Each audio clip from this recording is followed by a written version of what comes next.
What's up, RBY Pokemon Challenges fam? This is Teo coming at you with yet another run, and this one is something that I'm putting out for a pretty specific reason.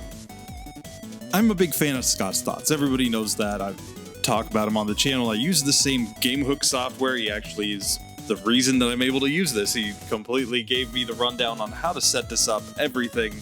The guy is incredible. He's one of my favorite content creators, period. Not just in the Pokemon space. But Scott said something in one of his recent videos, in his Kingdra video, that kind of triggered me, to be honest. He talked about the fact that after he finishes the original 151 Pokemon in his current series for Gen 1, that he's planning to explore things like Gen 2 Tradebacks, which in and of itself is great. Like, please do it. He's amazing. He's going to do a great job of it. But I've seen some other runs with Gen 2 Tradebacks that absolutely trigger me every single time. And I think I need to talk about these things. I think we need to have a really, really good test case. Is this coming through? Okay, yes. Sorry, I accidentally hit a cable. But we need a really good test case scenario that absolutely breaks down exactly what the issues are with Gen 2 Tradebacks. And in order to do that, I'm not even going to use a Gen 2 Tradeback here. I'm going to use an example of a Pokemon that would be traded from Pokemon Red and Blue over to Pokemon Yellow in order to try to get a better final result. We have Gyarados, and Gyarados in Pokemon Red and Blue has easily the single most broken moveset of any Pokemon in Gen 1 at level 5. But in Pokemon Yellow, it's actually not that great. We're going to start off with this right here. We're going to break down the problem, which is that Gyarados, this isn't even a 0 DVs Gyarados. I didn't even bother setting its DVs because it doesn't matter. It only starts the game with Tackle in Pokemon Yellow.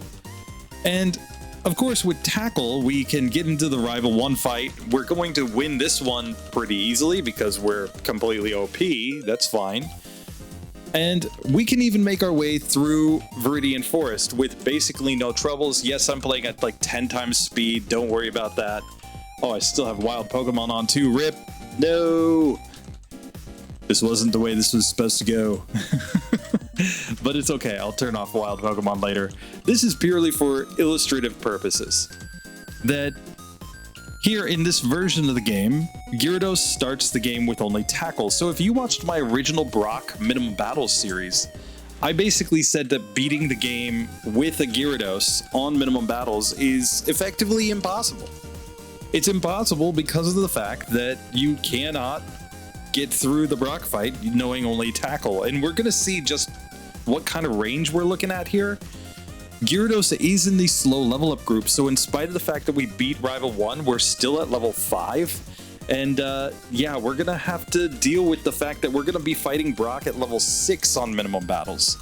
And that's basically fine. That's not a huge issue, but we're gonna just see that clearly this Pokemon is not strong enough to beat Brock at this current level. And it's not even close, I don't think, if my memory serves. So here, let's get into this bug catcher fight. Let's just see how it goes. I'm gonna just tackle him down, hopefully. But we can see that it's pretty close here between his damage and our damage. But we do get through. Okay, and we level up to level 6. Great. Congratulations, us. We managed to run away, thank God. I am on a new keyboard today, so it might be a little sensitive about the routing. I still got to get the exact pressure down that I need to route as normal here, but you know, you have some keyboards that you just have muscle memory, and it takes a little while to develop with a new keyboard. But here we are. We're up against Brock with our Gyarados, our level 5 Gyarados, or sorry, level 6 Gyarados, but this is the standard Gyarados from Gen 1. Right? And we can just see here, with only Tackle, Tackle's going to be resisted by everything. So as we get into this fight, we have done 1 damage. The game even said it's a critical hit, and we did 1 damage. Which, I mean, we can now see that we're looking like a 5-hit KO here from the Geodude. That is impossible. That is the definition of impossible. Like, yeah, you could say, oh, but he could miss 5% of the time, so he could just miss you, 30 times in a row. Not very likely to happen. And then you still have to get through Onix. So this is a clear spot where if we ever wanted to beat the game on minimum battles, or if we even just wanted to make the Brock section of the game better, then the first most obvious decision would be, well, find a situation where Gyarados has a better moveset and trade it to this version of the game, right? So let's look at that. Here, if I wanted to look at the moveset of our Gyarados, let me go ahead and get a window capture up. And just gonna go ahead and pop up a window here.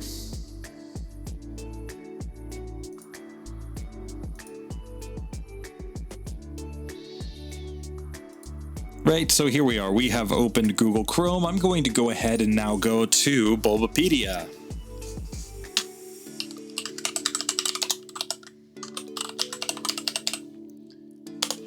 So here we go. We're going to look at the Gyarados Learn set over on Bulbapedia. It's going to default to Gen 3, of course. You cannot trade back from Gen 3 to Gen 1, so no, we're not using anything Gen 3. But we can see Gen 3 starts with Thrash. Hey, that's pretty good. Better than Gen 1 with Tackle. But here, Gen 2, looking at the Gen 2 moveset, it starts again with Thrash. Doesn't learn Bite till level 20, Dragon Rage to level 25. Gets Twister. I mean, that's pretty cool in Gen 2. Rain Dance, also pretty cool. But we can see that, like, okay, there's not really a whole lot to go trade backs with here in this situation.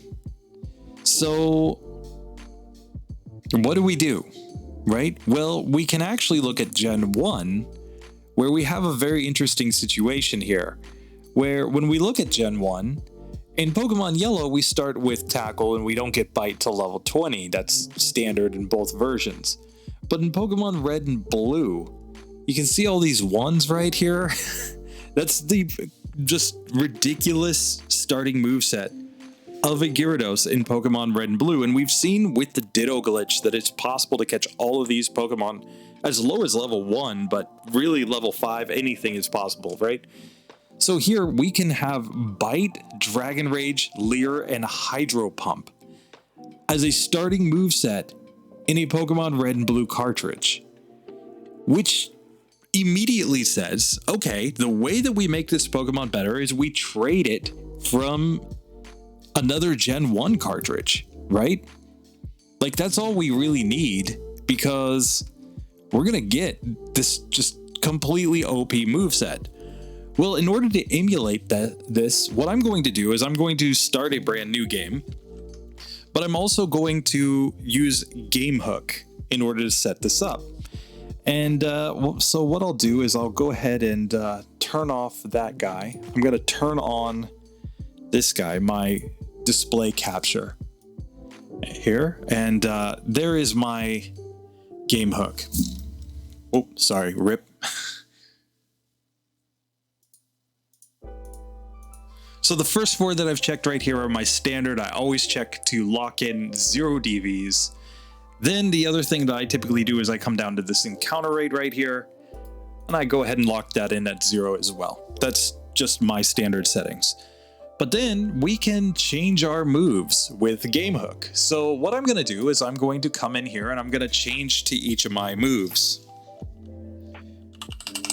I'm going to put Leer in the top spot very intentionally. That way I don't actually have to mess with PP. And Leer will be our only move at the beginning of the game that will have PP.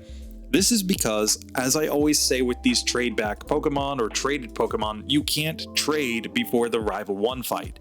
So you always have to either lose the Rival 1 fight or beat the Rival 1 fight with a legit moveset. But that would only really work if you were like trading to another cartridge in order to get TMs or tutor moves. If you're trying to get egg moves or a moveset that would be available at the beginning of the game for a particular Pokemon, you have to lose the Rival 1 fight. Otherwise, it makes no sense. It's just, you know, kind of cheap and ridiculous in my personal opinion. But I mean, it's more than just a personal opinion. It's a fact. Like, that's what you would be up against. And this is what a lot of people don't even look at. They just say, oh yeah, you know, just give them this moveset and beat Rival 1 with it. Okay, so you've got a bunch of extra experience at the beginning of the game that you shouldn't have because you couldn't have this Pokemon? Like, come on. But I'm just gonna put this guy in here. So there's Dragon Rage in the 3rd slot. And now we'll put in the last slot our most powerful move, Hydro Pump. That is our most powerful same type attacking move. But then there's one more thing that we have to do in order to legitimately test this out. We have to make sure that our Gyarados is a traded Pokemon. Now, you could trade this Gyarados from a red and blue cartridge. That would be the most legit way to do this. But if you're using something like Game Hook, it's incredibly easy. I only need to click, sorry, I misclicked there. I have to click on my team and 0. This is my first Pokemon, basically. Whatever Pokemon is in position 1 for me. And I just come down here and I lock my trainer ID at 0. Because it's only 1 in 65,536 that I would ever get a trainer ID of 0, and I would realize very quickly because I wouldn't be gaining fast experience. Basically, just lock that at 0, and that's effectively saying, okay, our Pokemon has 0, you know, is going to be a traded Pokemon. And that means that now we can properly test this. So, let me go ahead and turn this off. Sorry, you can see some of my backend code there, but... Alright, so now we have set up our game properly to actually test a traded Pokemon.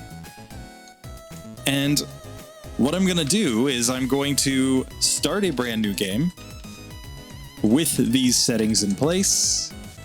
And here I will be Teo, because I always am. And I'm going to make my rival Scott. Because I get the feeling that Scott is, you know, I hope Scott watches this video in advance before he does any Gen 2 tradebacks, just to, you know, really think about this, because these are the things that would drive me absolutely nuts if he does the video in the future without taking these things into account and actually showing them. Right? Like showing that this is the actual situation. This is how tradebacks actually are. Right? So here, we can go ahead and get our Gyarados, and I'm going to name him Godfish. Yes, the Godfish. Because he is kind of godlike. He does have 0 DVs. We can see his trainer ID 0 is 0, and his original trainer has no name because I've programmed it that way. And he starts with Leer, Bite, Dragon Rage, and Hydro Pump. And we are going to lose the Rival 1 fight because it would not be possible to have this Magikarp at this point, or to have this Gyarados at this point. Oh god, I've been doing too many Magikarp runs. So there we go. Scott has beaten us at the beginning of the game. Perfectly fine. That was expected. We expected him to beat us. Now, after we've done that, we can actually unlock all these moves. They're already in. They're already put in, so no issues there. And I'm going to just save the game one time right here, and now we can move on. Now, we should see a few things as we go through this. The first thing that we're going to see is that our Gyarados is going to gain experience at an increased rate. And that's important because it means that even on minimum battles, we're going to be at a much higher level. And this is a slow level up Pokemon. So normally it should be at a pretty big disadvantage in a solo run. But given that we've given it such strong moves and we've guaranteed that it will gain experience faster, that should just make this run so much better, right? Like, that is the dream. That is the goal that people are looking at when they talk about these Gen 2 tradebacks, when people make these comments on videos, when, you know, other solo runners say, I'm going to run this Pokemon with Gen 2 tradeback moves, they get so obsessed with that fact, right? But what we're really looking at here is kind of the best case scenario. We have given a Pokemon that is already really, really strong, effectively a one-hit KO move at the beginning of the game because it has Dragon Rage. So when we get into this fight with this bug catcher, we saw it took tons of tackles last time, but here, oh, we just go Dragon Rage one time and we one-shot it. And we gain extra experience, so we level straight up to level 6 based on this fight. So everything's going great at this point, and we have everything that we need to beat Brock now on minimum battles. There's no reason to take an optional battle before Brock, because guess what? Both of his Pokemon are so weak that we're going to be able to Dragon Rage them down, and it should really be no problem. So here, Dragon Rage, we get to level 7. Okay, Bind kind of sucks, but then Dragon Rage takes it down and we get to level 9. There are no issues in this run so far, right? This is just a cakewalk. But we're about to hit our first major hurdle. In Gen 1 of Pokemon, Pokemon are only obedient until level 10 unless you have the appropriate badges, assuming that they're traded Pokemon, right? We have the disobedience to deal with after level 10, so from level 11 onward. Basically, up to level 10, they're just fine. Here, we can just continue Dragon Raging. Oh, look at that. Oh, look at that. We're at level 10 now. Still no issues. We're even, because we're in the slow level up group, we're going to be obedient at this youngster fight, which is actually pretty huge because this guy's a beast. But there we've leveled up to level 11. And okay, we obeyed that time. That was nice. Thank you, Gyarados. You're the godfish for sure. But here, from now on, we're gonna have to deal with disobedience. Godfish won't obey. And to put disobedience into context, it is way worse than basically any status that you could possibly have.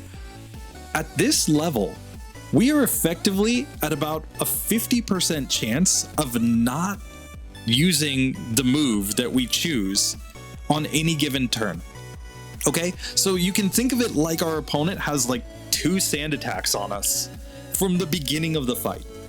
But then you have to add in the fact that there's a percentage chance that we'll use a different move that doesn't do what we want. For example, Gyarados could decide to use Leer instead of just using Dragon Rage to one-shot this Rattata, for example. Or there's the chance that Gyarados will go to sleep on its own. It will begin to nap and will lose multiple turns. Or there is the possibility that it can even hit itself in confusion, causing it to knock itself out in tough fights. So it's really like a combination of having 2 sand attacks on you and then having a possibility on any given turn of being confused, being asleep, or just being completely stupid and using the wrong move. It's really, really terrible in a lot of cases. Now, Gyarados is going to be the best case scenario of this because if we can use Dragon Rage, we will be one-shotting opponents at this point. But there we were loafing around. Okay, we managed to get through. I'm not too worried about Gyarados in this section just because Dragon Rage is so strong. It's really the fact that when we look at a lot of weaker Pokemon like Vulpix, Pokemon like Bulbasaur, they get hundreds of resets in this section of the game, and it all comes down to the fact that they basically don't have strong enough moves to really take advantage of the fact that they, you know, are like, yeah, they've got a Gen 2 move that's decent, but you know, they don't have strong enough moves around it. Here, we actually have 2 really strong moves in the form of Hydro Pump and Dragon Rage. So if we can use Hydro Pump instead of Dragon Rage, it's not the end of the world. Bite can at least cause opponents to flinch, which also is not the end of the world. But yeah, we're going to see pretty quick that this is not looking great. Oops, I did not need to go down there. I'm still going to stay on minimum battles here. And I don't actually know that we're going to have any resets in this section of the game just because Dragon Rage is so strong. But here, let's try the Super Nerd. Let's just see. Here, this is the first Pokemon that's not a guaranteed one-hit KO, this Grimer. We can see it's going to be a 2-hit KO there. Fortunately, we were nice and obedient. We used Bite instead. We used Leer instead. Okay, there's the Dragon Rage. And then Dragon Rage takes down the Coughing. So we get through that Super Nerd very, very easily. Nice.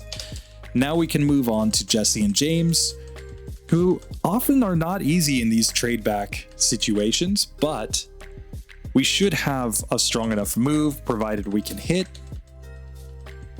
Okay, there's our Dragon Rage. And come on. There, we finally get a Dragon Rage. So we got through that section without any resets so far. We're still doing great by any metric. Oops, I need to get myself a Great Ball. Okay. Sorry, still getting used to the routing with this keyboard.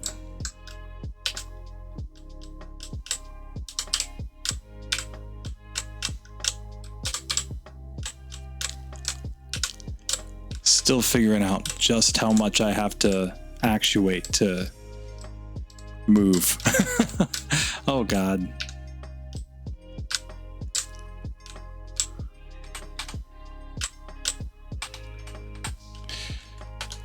Oh, there we are. There we are. We got the Great Ball. Yeah, so routing is still one of my major issues here, but okay, so we're disobedient, but we should be able to get through fights. And this is a pretty good scenario because we should be able to just go take on Misty. We can go take on Misty because Dragon Rage is guaranteed to do 40 damage if it hits, meaning that as long as she doesn't get a ton of critical hits on us, we probably get enough turns to get through her. We're going to take on this junior trainer first, where I have not healed. RIP. And we knock ourselves out in confusion. That's our first reset. Oh no. I should have healed. But that's fine. That's pure user error. Nothing to worry about here. We'll just go up here, save again. And let's take this girl on. We are now going to once again try to use Dragon Rage. It should be a 2-hit KO as long as we can land the hits. There we go. So we've leveled up. We're at level 16. We're actually quite under leveled to be taking on Misty. That's also an effect of being a slow level up Pokemon. But the lower a level is, the more obedient we are. As we get to a higher and higher level, disobedience gets worse and worse, depending on your level. There's a whole formula for it. You can check it out on Bulbapedia. But basically, the more levels you are over the threshold at which you are obedient, the more disobedient you become. So here, we're going to go ahead and take on Misty, and hopefully we can take her down. It should take 2 Dragon Rages on each of her Pokemon. Bite plus Dragon Rage is probably enough for the Staryu. We definitely need the 2 Dragon Rages on the Starmie though. So here, come on, buddy. You want to use a move. There we go. Hydro Pump plus Dragon Rage was enough. We don't care about Harden because Dragon Rage does fixed damage. So there we go. We get through Misty, and now Herd Badge makes it so that Pokemon up to level 30 are obedient. So now we can actually go through this next section without having to deal with disobedience. Pretty cool. But a lot of Pokemon can't beat Misty on minimum battles, and that already just kind of kills the run right there. Because if they can't beat Misty on minimum battles, they're going to be disobedient as you go into the Rival 2 fight, and this is a nightmare. He's got 4 Pokemon, and if you start getting sand attacked and leered and just generally crushed in this section, like, you can just get destroyed here. Now, fortunately, we can see that Godfish is so strong that he doesn't care. He just destroys that entire team. But it's just worth noting that that's not exactly a guaranteed win there. Here, Bite is getting to be pretty strong though, so we are going to wreck this whole section of the game. And yeah, Like, this part I'm not worried about at all, because we have 10 more levels before we even have to deal with Disobedience. Bite is doing more than enough damage to crush most of these opponents. So we can just sit here and just keep biting,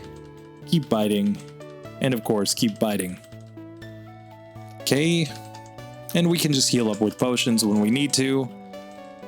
Really no problem. Oh, look at that. We just one-shot the Mankey. Monkey boy goes down.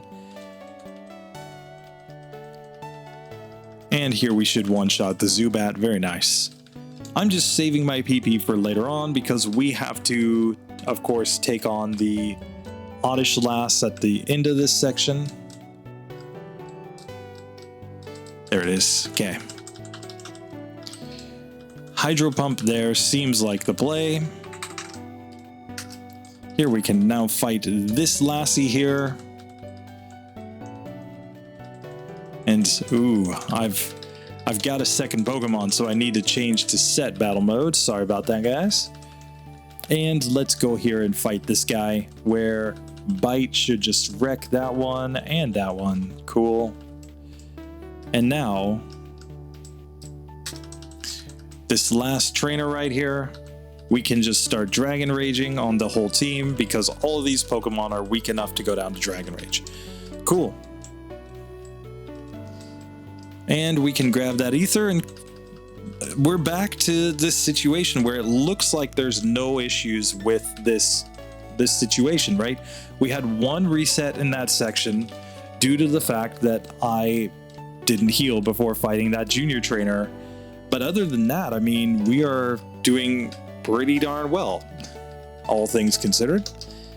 So here, let's go ahead and get into this fight against this innocent bystander. I already know that this isn't a one-hit KO.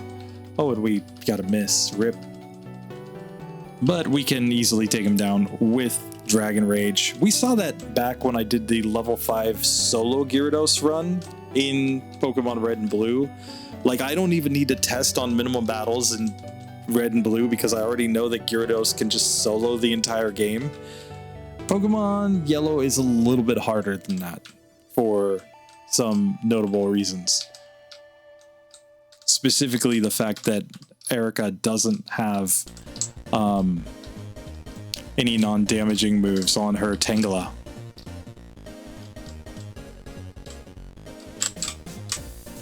There we go. Sorry, I gotta get my actuation down on this new keyboard. Just changed to a mechanical, logical keyboard, so we'll see how it goes. Alright, so here we got Pidgeygirl. I think Hydro Pump is the way to go. We don't really want to be Sand Attacked, rip. But now that we've been Sand Attacked, we've got Badge Boost and Attack, so we'll just bite her down. Here we can take on this guy. And we can see we're just starting to get Pokemon that have just a little too much health for Dragon Rage to take them down. That's fine.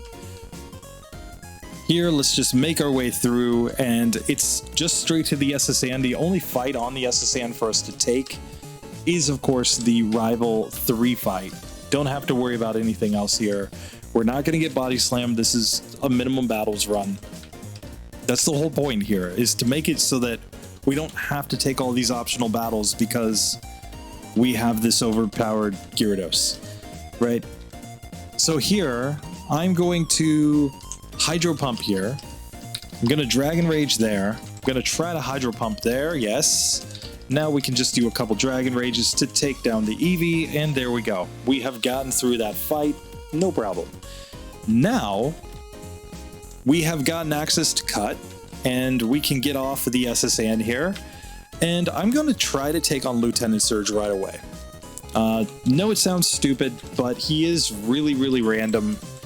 And I do think we can win. All we need him to do is like growl and use like an X speed. In fact, I think we'll even survive like a Mega Punch, Mega Kick. So we're really only worried about him using Thunderbolt. Or going like Mega Kick 2 turns in a row.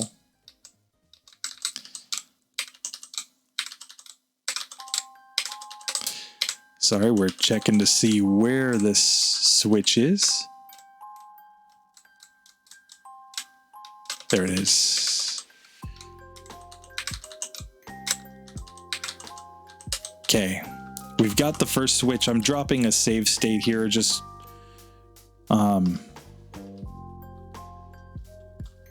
what is this now?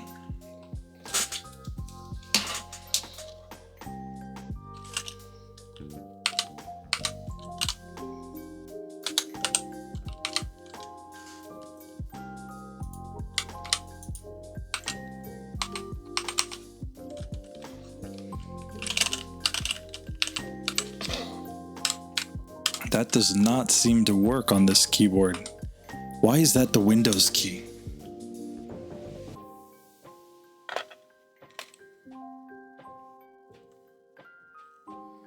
I see, but I don't like it. Okay. Gonna have to configure some things with this keyboard.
Rip.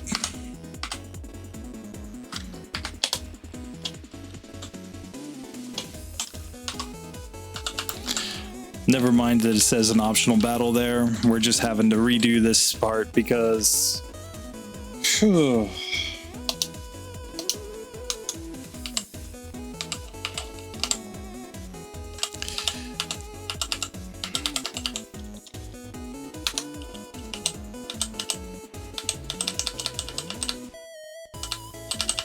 Okay, there we go. That was the key that I pressed. Trying to figure out why I was having auto fire on there. So yeah, we didn't actually have an optional battle there. Sorry, rip. Just trying to figure out my keyboard. Just went crazy there.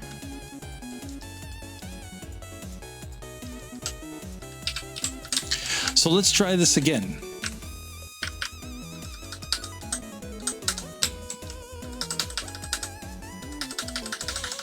Okay, so we've taught Charmander to cut. Cool.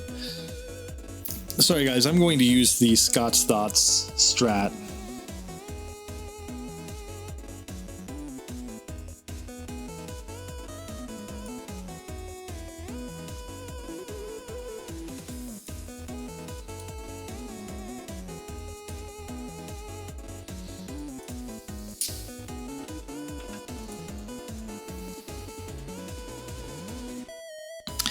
I'm simply going to solve the trash can puzzle using GameHook this time because I'm having some technical issues here. So there we go. We have set it so that the trash can puzzle is just solved. That's what Scotty does. Anyway, here we are. We are at Lieutenant Surge. And yes, he's a little scary. Yes, Thunderbolt will one-shot us here, but I don't think we need to worry too much. Because as long as he doesn't actually go hard on Thunderbolt, I think we win. So here, I'm going to go for get to Thunderbolt turn 1. He's only 1 in 4 to use that. In fact, less than 1 in 4 because he can use those moves. So there we go. We get through on the second attempt and we've taken him down. Now we've gotten to level 25. You might be like, you're crazy. You're going to become disobedient again after level 30. I have actually tested this up to Erica, so I do know that we can reach Erica without being disobedient. Very, very important actually in this one. So here we're gonna pop right back up to Cerulean And we now have to take on the Wrapping Lass, who's not an easy or trivial fight by any means. Let's see how this goes. Here, I'm going to go Bite. Here, Poison is actually good. We don't want to be paralyzed in this one. That would be very bad. Bite should do the job here because we are only neutrally affected by grass type moves. So yet again, it seems like a pretty decent situation because Erica, yes, she's a grass type trainer, but she's not going to be doing that much damage to us. If we can manage to land all the hits basically that we need, we should get through that fight pretty easily. And here, Dragon Rage will take care of this. Like, nothing in this next section should be hard, provided we have Obedience, because, I mean, what do we have to be scared of? We have Dragon Rage to basically two-shot everything, and Hydro Pump's super effective against the Rock Tunnel Hiker. So here, Hydro Pump, easy one-shot. Here, we're going to go into our Dragon Rages. There we go, take down that first Slowpoke. Can get over here to this one where, again, we're going Dragon Rage, Bite. Not in too bad a shape. Don't even think we need to heal before this last right here, because Bite should do decent damage, and Growl means nothing to me. Here I'm going to dig out and heal up just before I go take on the Rock Tunnel Hiker, just for the sake of having all the Hydro Pump PP, and we don't really want to backtrack after that. There's only one more trainer that we have to fight after the Rock Tunnel Hiker. So yeah. So here we are, Rock Tunnel Hiker time. Let's fight this guy. Here I'm going to go ahead and Hydro Pump, and of course Hydro Pump, and we get through that on the first attempt with no real issues. We're still completely obedient because of Misty's badge, thank God. But the other badges, like Lieutenant Surge's Thunder badge, has no effect on obedience. So it's just important to note that we're not like more obedient because we got that extra badge. The only badges that affect obedience are the even number badges.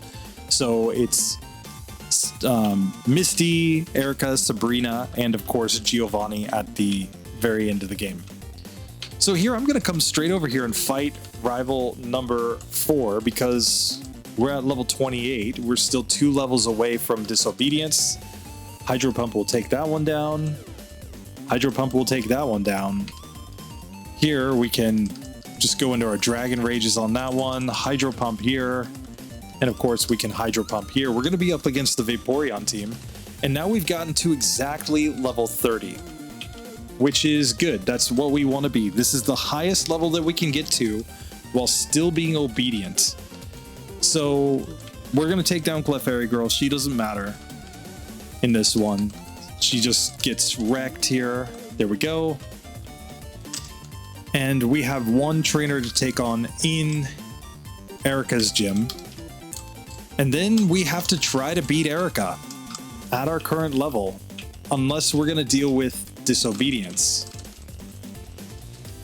So the first thing that we should do, we should always just try to take her on with our current moveset. But we know that if we have to level up even one level in order to beat Erica, that we're going to have a very bad time because Disobedience. And once we have Disobedience plus her moves still being neutrally effective, I don't think we get through this fight. At least not often enough to make it worthwhile. So here I'm going to save. Let's go ahead and fight this trainer. This trainer doesn't matter. Execute's weak. No problem. Here we can just potion up, save, and now I'm going to have some resets here because I'm going to have to move just one tile. There we go.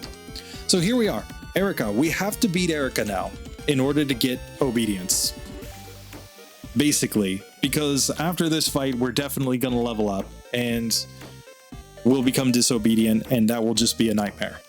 So here what I've found is that the best strategy against Tangela is just to go for the Dragon Rages. It's a 3-hit KO. We can Bite at the very end. Here we have leveled up. That's a critical hit. Now we get put to sleep. And we can see that Razor Leaf, even though it's not super effective, it's only neutrally effective because we're also flying type. Yeah, still not a great situation. And the fact that we gain extra XP here is actually kind of bad. We get the flinch there. We get the stun spore instead. Okay, we managed to take that one down, but now Petal Dance. And the fact that we're slower is huge. So here, Dragon Rage, we can bite. We need the flinch here, I think. And there we disobeyed orders and we got wrecked. So suddenly, disobedience is rearing its ugly head. And we basically, like, we're just having a terrible time getting through this fight because of the fact that we don't have anything really good to use here. And disobedience just makes this one terrible, especially when she can also put us to sleep. So this is the spot where I would say that Scott's Thoughts and anybody else, what would they do? There's a very simple solution.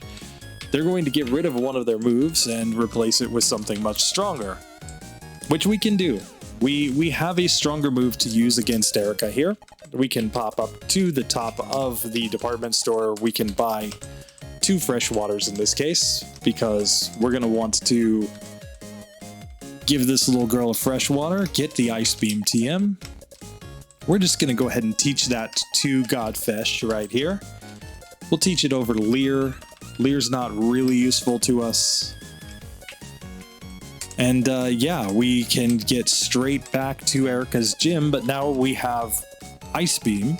Gives us a chance to freeze. Like, there are more ways to get through this fight now. It's also super effective, so it's 95 base power. There, we got in front of Erica on the first attempt. Nice. So here, I'm gonna change my strat to Ice Beam. Now that's looking like a 2-hit KO on Tangela. Nice. Ice Beam takes that one down. Nice. Ice Beam. Oh, we get paralyzed. No, we used Bite instead, but there we go. So we get through Erica now. Nice, because now we are guaranteed to be obedient again. We had to add a TM to do it, but, you know, this is a minimum battles run, as I said. So, yeah. Now, once we beat Erica, we should be pretty obedient for the rest of the run.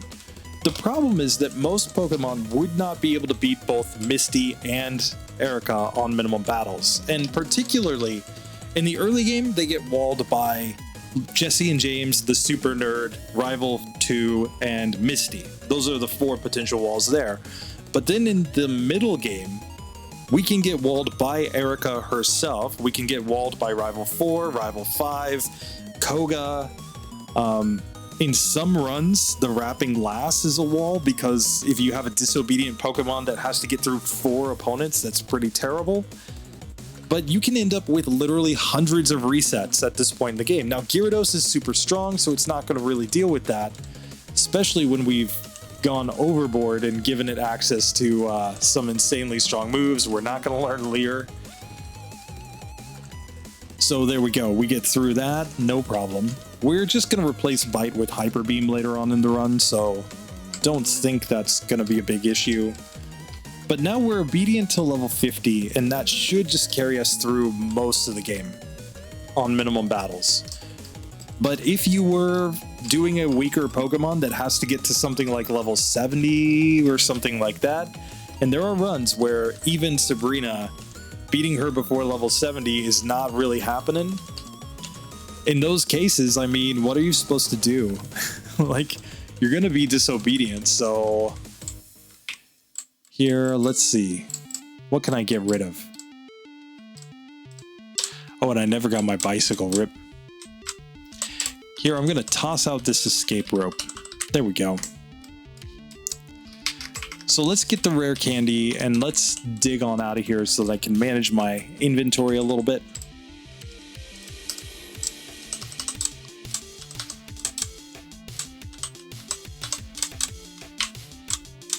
I shouldn't need to buy Hyper Beam in this one because I get it via level up, so in that case I would just level up till I get it.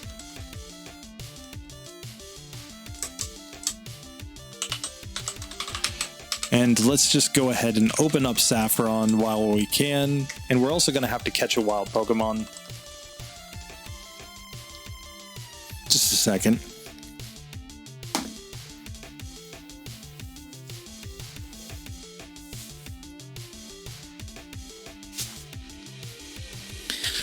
Alright, there we go.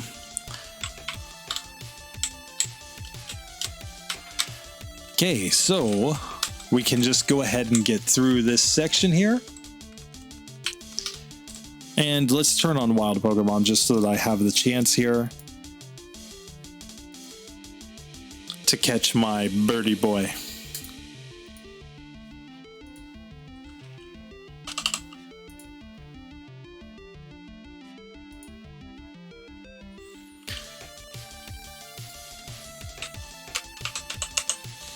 Okay, that is a Doduo, and we catch it in a Great Ball. Perfect.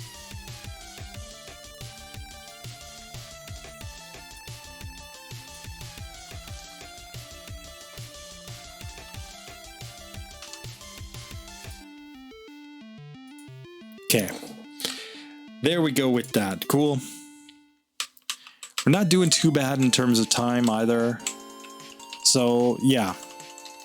Here we can just go ahead and get access to... Oh god, I've turned on my rapid fire again by accident.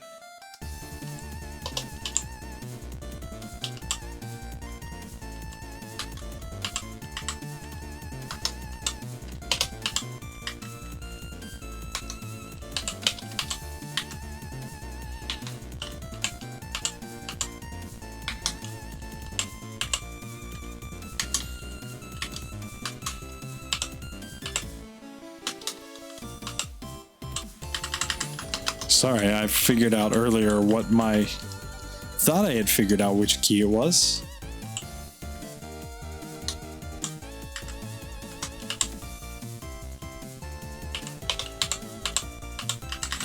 Just a second.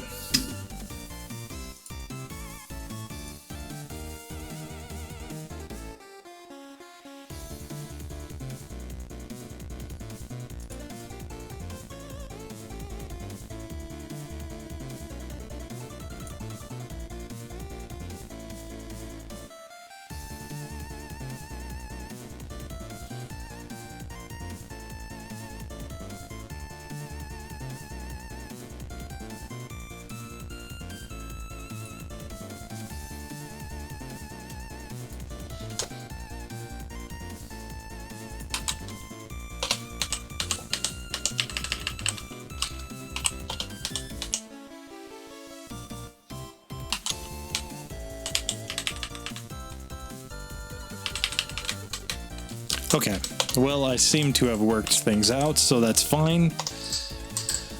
And let's just go ahead and teach Doduo to fly.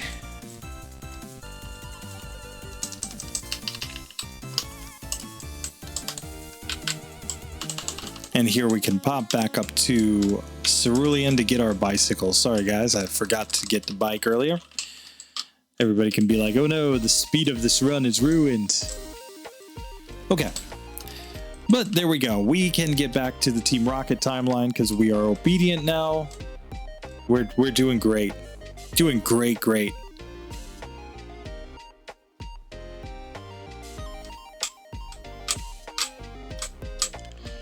Sorry, I'm just trying to actuate just enough to move one tile.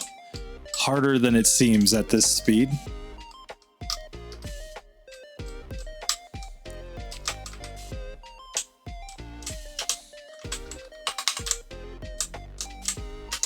There we go.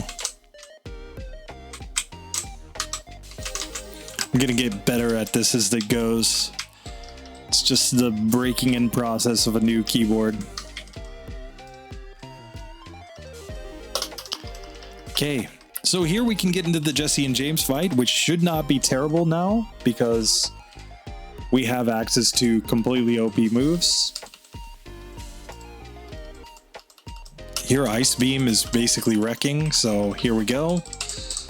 I'm just gonna get rid of that poison status. And here, let's go ahead and fight Giovanni, where Hydro Pump should do the job, I think. Doesn't quite one-shot the Persian, that's too bad, but we get through, cool. So now we can dig on out. And now we can just kind of move on over here to, I guess we need to go do the Pokemon Lavender Tower first.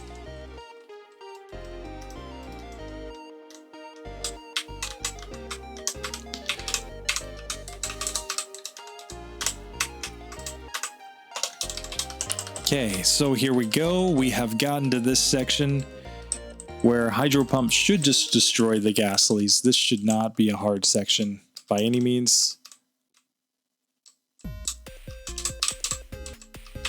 Okay.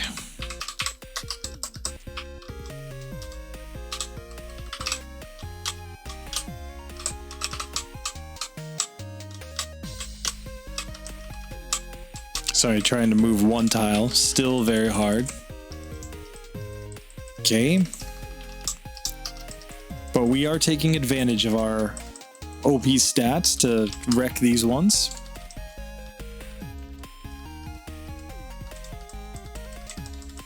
So no problems getting through any of those guys. And on to Jesse and James, where I think Ice Beam just wrecks there. Hydro Pump? Yes. Hydro Pump. Not quite a one-hitter there on the Wheezing, but that's fine. We get through. No problem. And we can go ahead and save Mr. Fuji. Cool. We're making good progress on minimum battles here. So here, I think I'm going to go to just try Rival 5 first. I think that's the play. He's going to lead off with a Sand Slash that we can definitely beat. He does not have a Cloyster, so we don't have to deal with that 4 times resistance to our moves.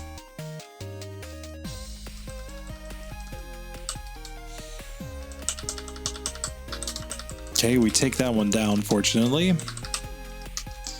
I'm certain that Hydro Pump will do the job on both the Sand Slash and on the Ninetales. We're worried about the Magneton, though. That's the scary Pokemon here.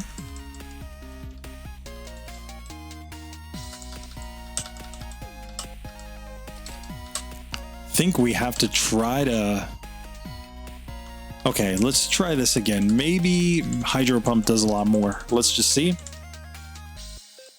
So that's obviously a one-hitter. Does about half. Okay. We take that one down. Bite should do a ton of damage here. And now it's really just a matter of how much damage can we do here with Bite. Oh, we get through. There we go. So Scott goes down. Gyarados is strong enough to beat Rival 5 without any optional battles. That is pretty nice to see. I'm going to go ahead and just use a Max Potion here. I think this is the way to go. Still got plenty of PP to take on these guys. Here, I mean, I should be going to Ice Beam, I think. Okay, nice critical hit there. Takes that one down. Cool. So here, I think we dig out just because we've been statused and we're running out of PP. So I have PP up, so I'm not going to use them just yet.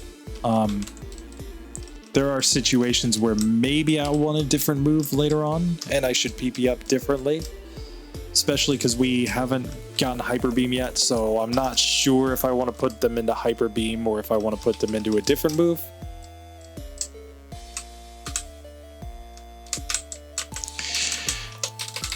Okay, so here we are ready to take on Giovanni. Let's just see how he goes. I think Hydro Pump's the play there. I think Hydro Pump is the play there. We'll follow with a Bite. Cool.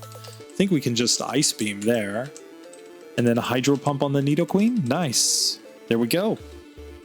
So Giovanni has gone down with no real issues. And it's all thanks to being obedient, which is nice. And now I think we go take on Sabrina rather. And then we can effectively guarantee obedience for this entire run, because we'll never be over level 70 with a slow level up Pokemon, even with the extra XP.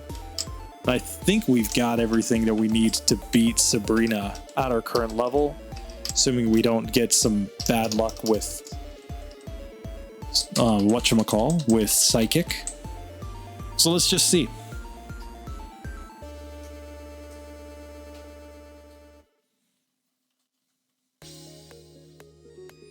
All right, so there we go. We've gotten here to Sabrina. I'm going to use Hydro Pump here, because in spite of the fact that her Pokemon have really high special stats, it is our strongest move.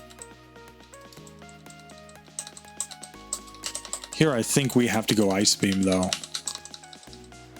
So our really best strat is to try to freeze her Pokemon, as stupid as that is.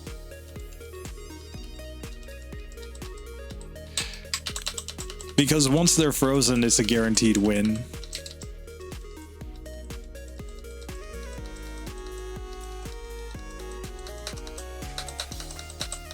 Okay, we get Psy-Waved down there.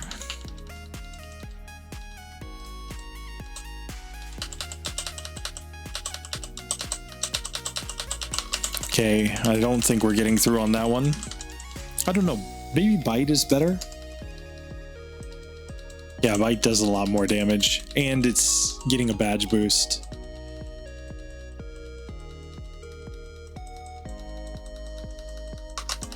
We get wrecked that time, though.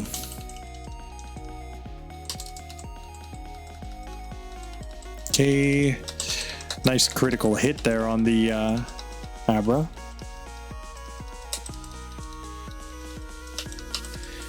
But yeah, we can see that this is pretty bad.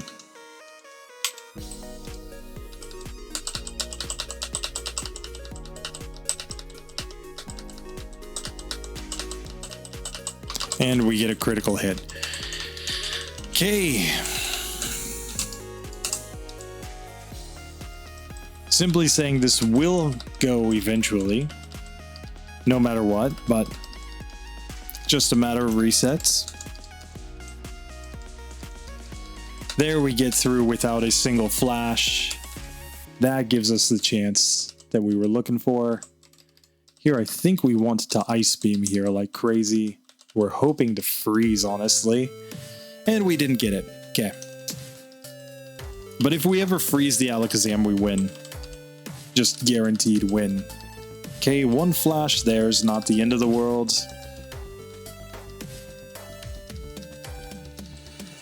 And of course, it treats it like you get one flash and then you can never hit anything. Of course. It's the way this game works. Okay, we take that one down. We're back to Alakazam. And we survive one Psychic, so if we can just manage to freeze it, we will win.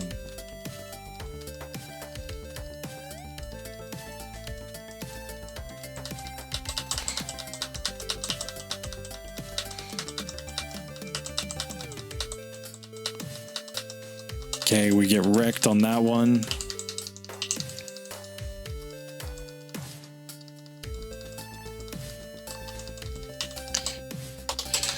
Okay, so maybe it's a little bit too ambitious to take down Sabrina right away.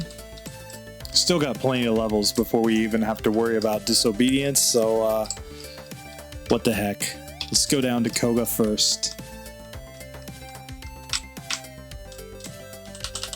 There we go. So we can take that one down. Here I'm going to save just because I don't want to accidentally run into anything and have to reset. Okay, so there's a rare candy. Nice. There's a max elixir, also very nice.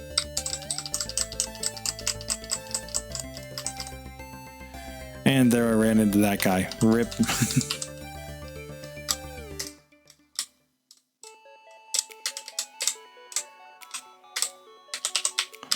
Okay, got the rare candy that time there.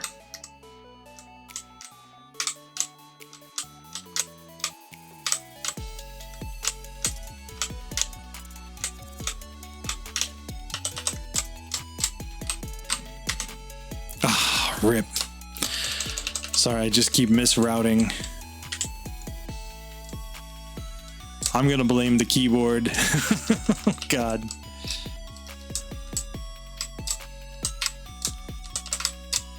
I swear to God, I know how to play this game. It's just really hard when you can't stop the keyboard from over-actuating. Okay, so that's clearly the strat there.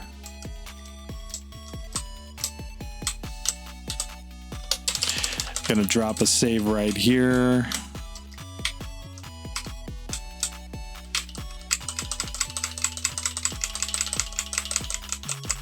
Okay, there we got the PP up. So there we go. We got through that section. Sorry, took a few resets there. Usually I'd be using save states just for routing there, but my save state button does not seem to be working as expected with this new keyboard, so I'm gonna have to mess with that a little bit. It's got a button programmed to pull up like the search, like the Microsoft Bing search on the same button that I was using to do my reload of save states. So I'm gonna have to figure that out. But here we go. Let's fight this juggler instead of fighting Sabrina. Here, bite one-shots on this Kadabra. And it's looking like these Drowsies are 2-hit KOs, so no problem whatsoever there. And here, we may want to get poisoned in this fight, which I'll explain briefly later. That's nice. We got the poison. So now we can just knock these guys out. Cool.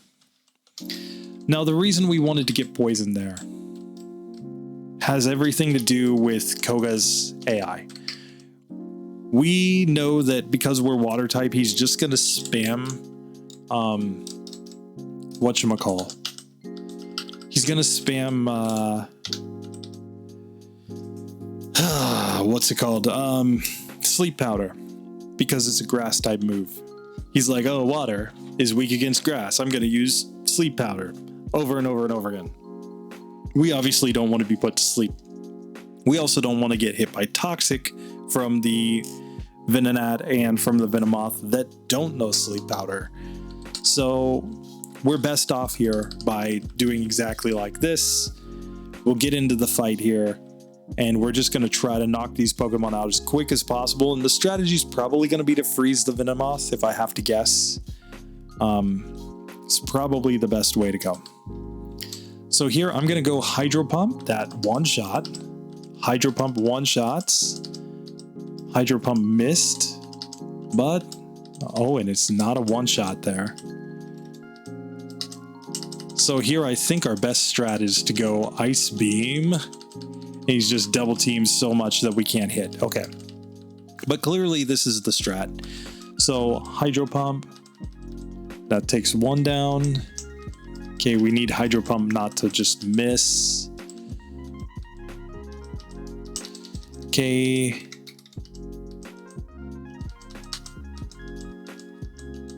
And we took some special drops there. That wasn't good. Let's try this again. I mean, we could get a crit here and just one-shot this Venonat.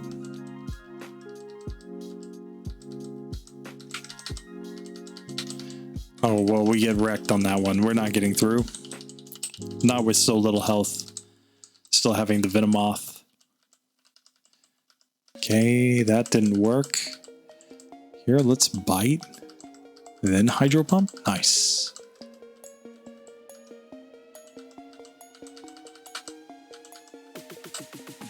Okay, we just couldn't get the luck to take that one down. So the first two Venomoths or Venonats can just be one hitters there.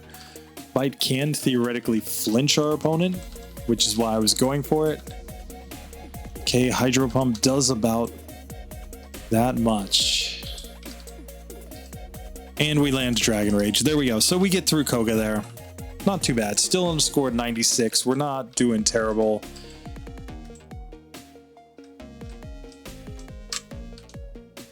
Oh no, Godfish fainted. Rip. Okay, so we've taken 30 resets and we've added 1 TM at this point. The optional battle was not legit. That's why it's come off. So I do have ways to kind of manipulate things with resets in order to get rid of that optional battle, fortunately.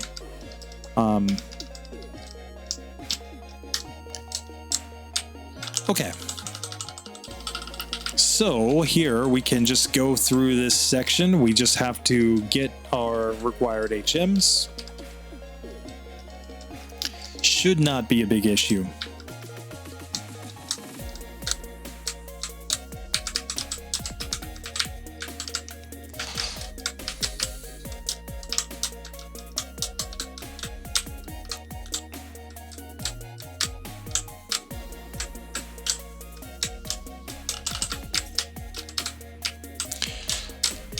Okay, so here we've gotten to the fishing guy at the end. Nice. We can just go ahead and dig out of here. Let's go ahead and talk to this warden now to get the strength HM. There it is. Cool. And let's just do this whole thing here. We're going to teach Surf and Strength to Lapras.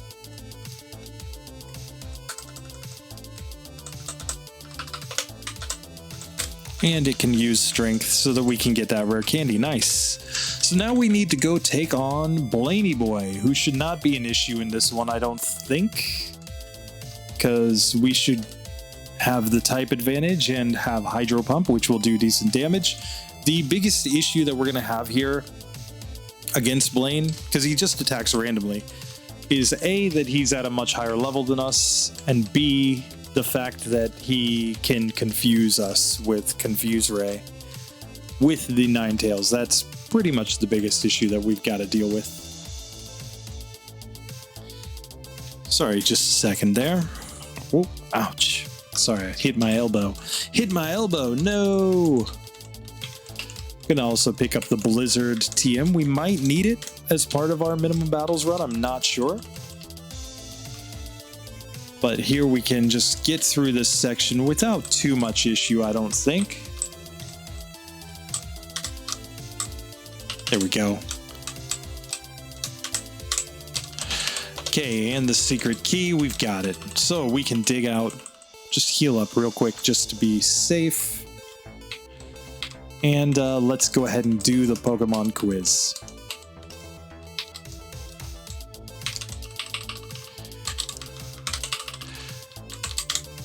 This whole section should not be hard.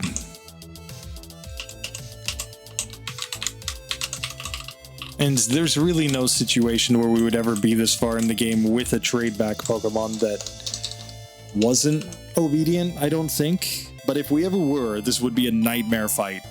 Just an absolute nightmare fight. So here we go. We're up against Blaney Boy. He's going to be all, you know, bald in the game and not bald in the anime, you know. I mean, he has a wig, I guess. It's a wig in the anime. But, yeah. Here we can use Hydro Pump, which is nice. That allows us to do that. We don't care about Growl. Hydro Pump. And there we go. We have taken down Blaney Boy. We're still at level 43, so we are still like super, super within obedience. And now we have no choice. We have to take on Sabrina. We do have a badge boost in special now, as well as a badge boost in speed. Theoretically, with a couple of whatchamacalls, a couple of the flashes, we will now outspeed her team in theory, if we get all the flashes set up on us. So let's just see. So there she is in all her glory, sending out her Kadabra. And we need to win. We need to win this one very badly. So here we go. Going to bite. Okay, I've been flashed once, but now we outsped there. And we get wrecked on the first attempt. We still haven't used any rare candies. I'm trying to avoid that until the Elite Four if possible, because I think the Elite Four is going to really be a wall here.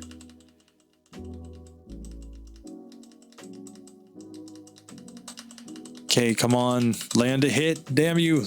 There we go.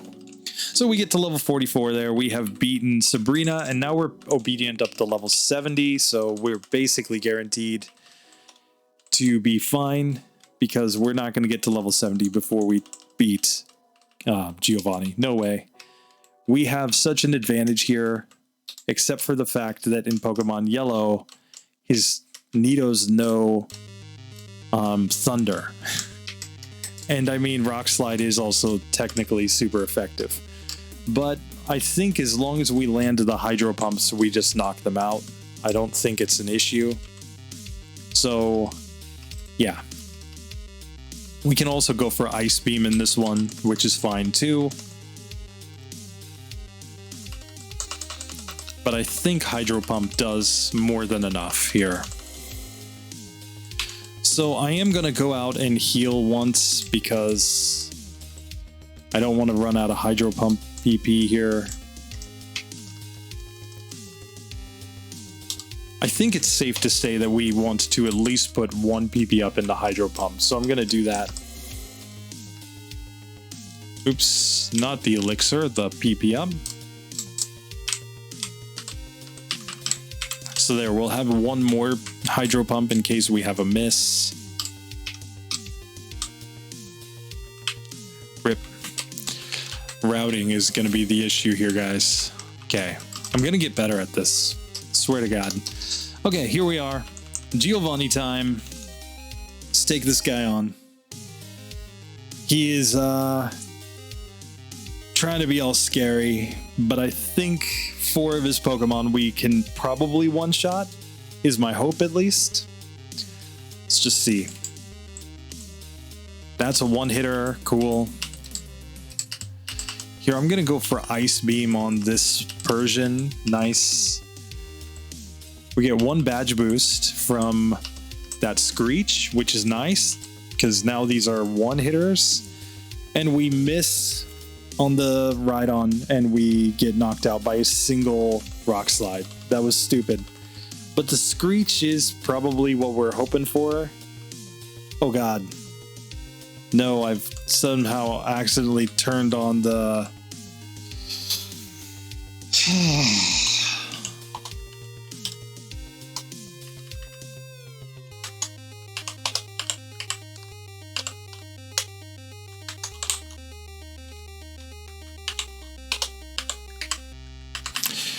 I keep somehow turning on this.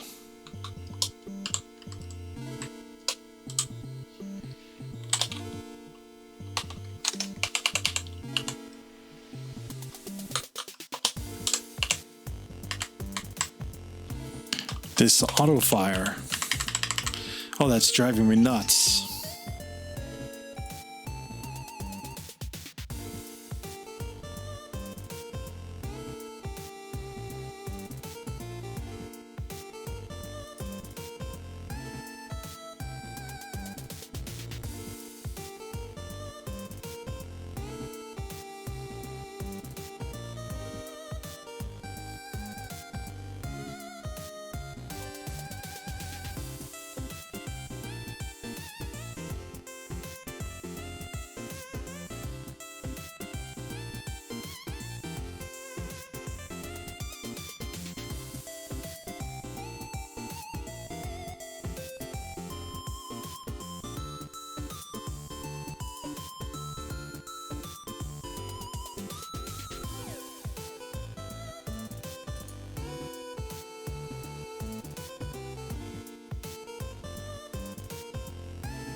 Sorry, I'm just trying to remember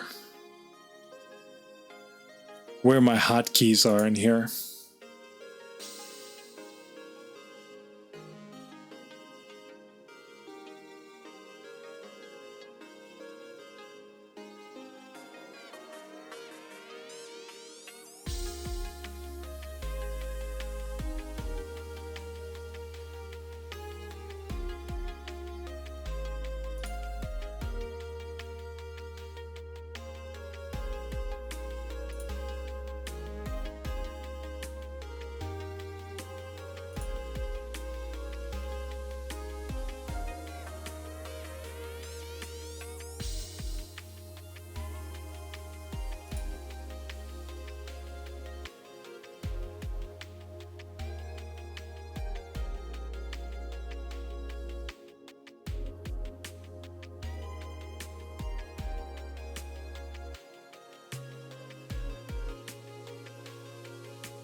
Very unsure of this.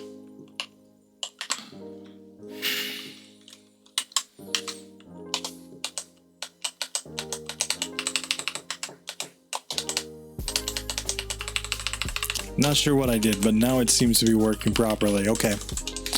All right. Sorry about that. Let's fight Giovanni again. We get a sand attack. Rip.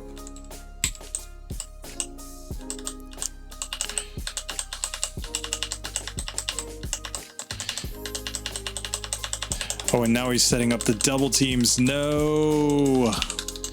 We get wrecked. All as a result of a single sand attack. Okay, there he missed the sand attack, so that's much better.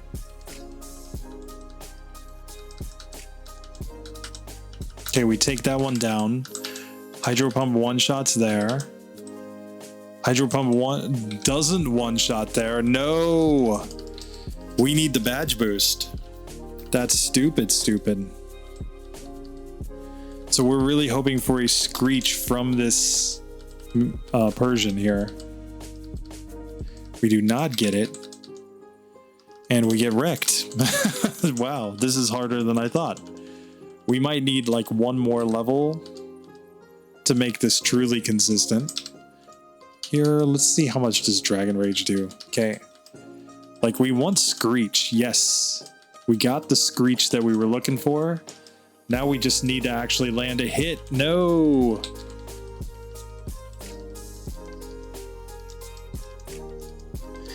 The sand attack also technically badge boosted us, but oh, it's so much scarier when we get that. Okay, we did Hydro Pump, and we missed Hydro Pump there. The issue is Hydro Pump's only 80% accurate anyway. So the sand attack is actually a killer here.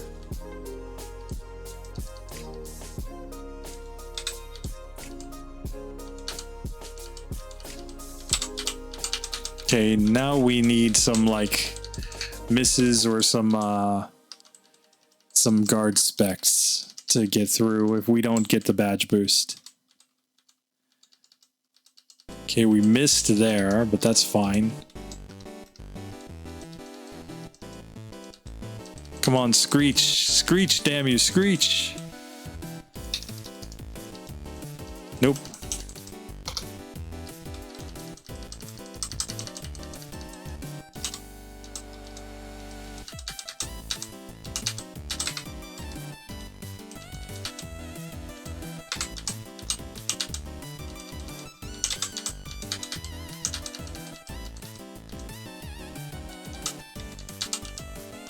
And if Thunder ever lands, we just get destroyed because of our weakness to electric. So, yeah. Oops. Did not mean to reset there, but I accidentally did apparently.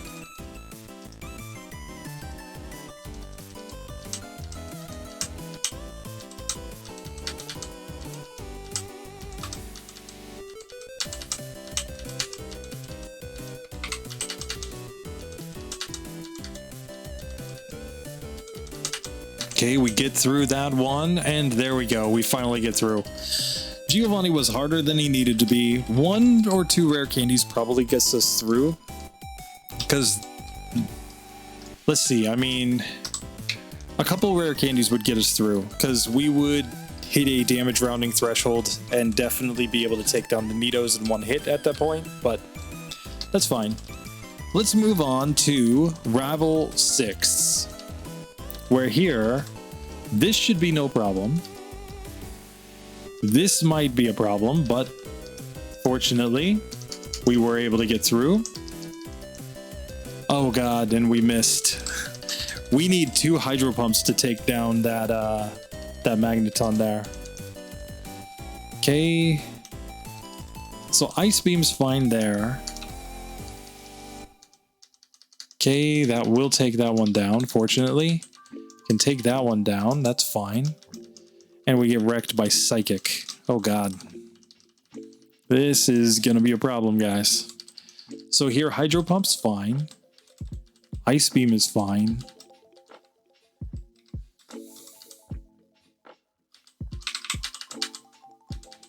Okay, that did get us through there. Tail Whip badge boosted our speed.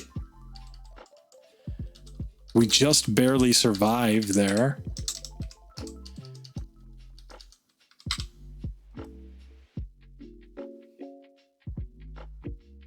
Oh, and it's only going to use Acid Armor over and over again. Oh, no, it's not. It will use Hydro Pump. RIP! No! I thought he would only use Acid Armor because it's the only non-water ice move that it has. Oops. Oh, no.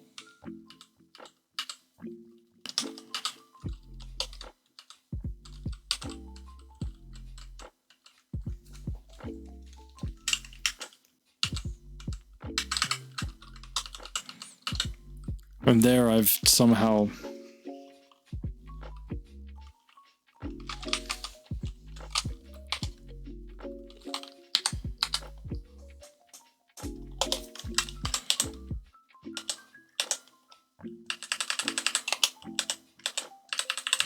Okay, let's try this again.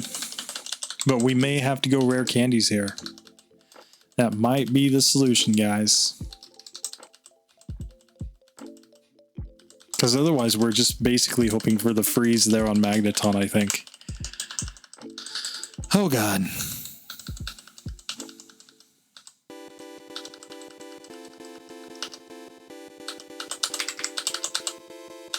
Oh, and it's a range there. Ooh, do.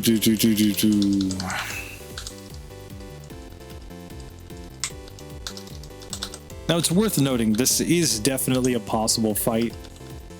It really just comes down to whether or not we can, if we can freeze Magneton or not.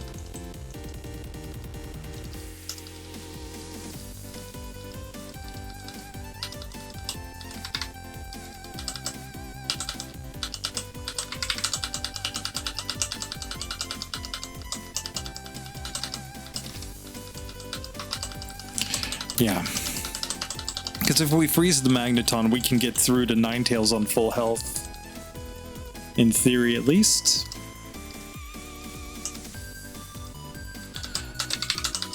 You'll notice that I haven't frozen anything yet, though. Oh god.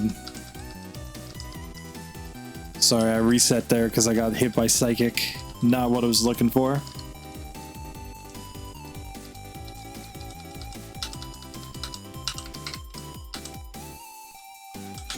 Now, I also think a critical hit might just one-shot the Magneton. Provided it's a Hydro Pump crit, that is.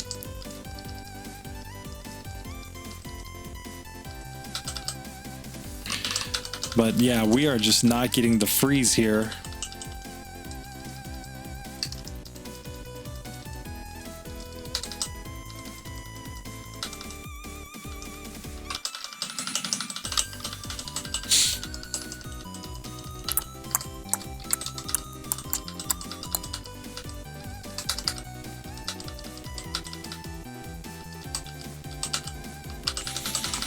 We really just need this freeze. Come on, one time.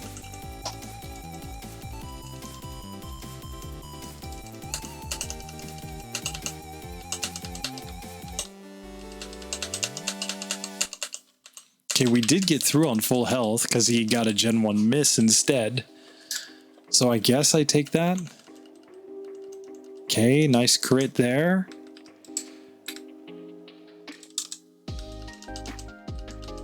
There we froze Vaporeon, so now we win. Because we're never going to thaw it out. So it's just a matter of how many turns are we paralyzed. And Dragon Rage takes him down. Cool. So Scotty does go down. And yeah.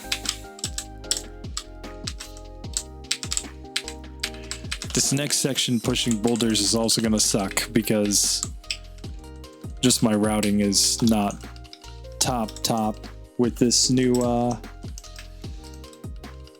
keyboard yet.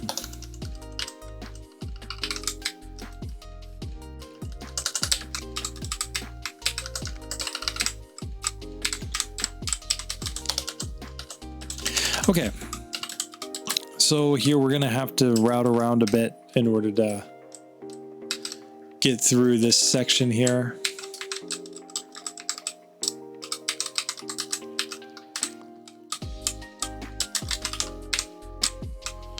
Here I'm gonna save. Nice, got through. Gonna save right here for routing as well. Just don't want to accidentally run into any of these trainers.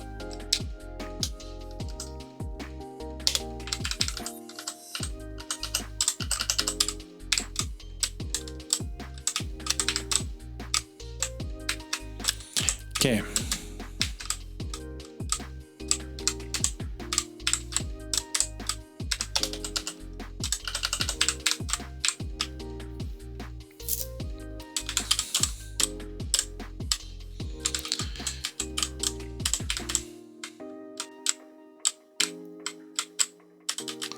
Okay, we get through that. Here, this is one of the hardest ones to route. Oh, there we go. We got it.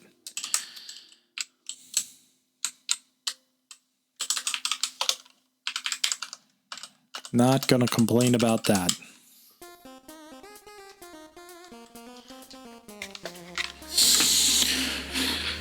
Okay. So we have basically made it to the Indigo Plateau.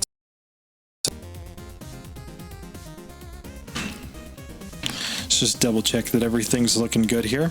Okay. Do have microphone. Cool. Accidentally hit.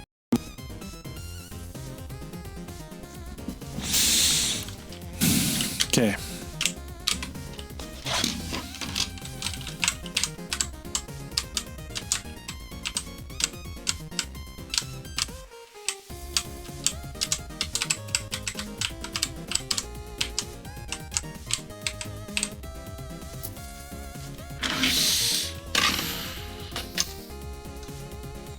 Okay.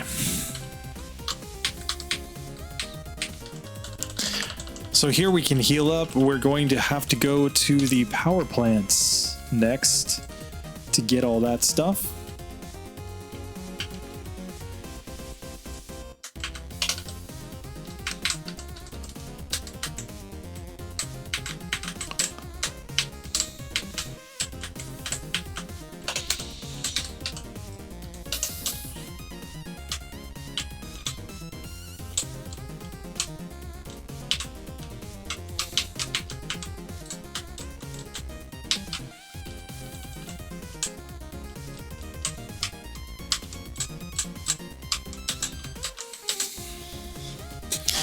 Okay, so here I think we should grab the Thunder TM even, just to be safe.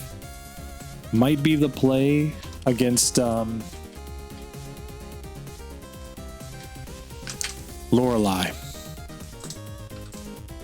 Here I'm going to toss out the Great Ball because I don't think I need it or anything. And everything else here should just go into stacks that I already have, so... You know, the rare candy, the PP up, I've already got stacks of those in the bag, so here we can just dig out. Cool.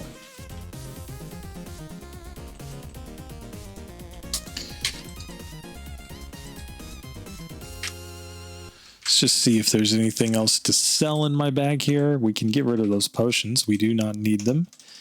All right, so here we go. We are still on minimum battles. We have 56 resets and 1 TM learned so far. We're probably going to add a second one right here. Let's just see how we do against Lorelei. First, without adding any TMs, just so that we don't take the points deduction, but I'm betting we probably have to add Thunderbolt or Thunder to get through this. I mean, you know, she's just busy wrecking things. We can be frozen. We're neutrally affected by ice.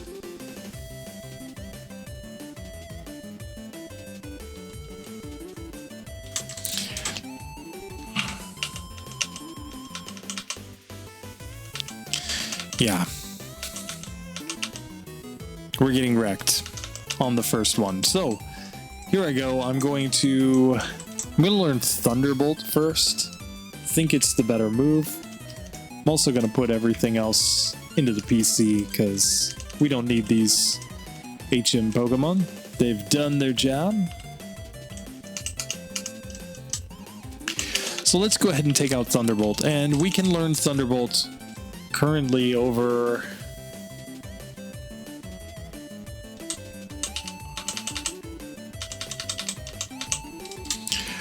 Bite. You could argue that Dragon Rage is less useful, but I think Bite is the way to go. And I'm going to buy these full restores just to make sure that I'm actually ready to go in here. Alright, so let's try this now that we have Thunderbolt on our moveset. We can see that that's easily a 3-hit KO here against the Dugong. Nice. It's looking like a 2-hitter here against this Cloyster. Oh, but we've been confused. RIP.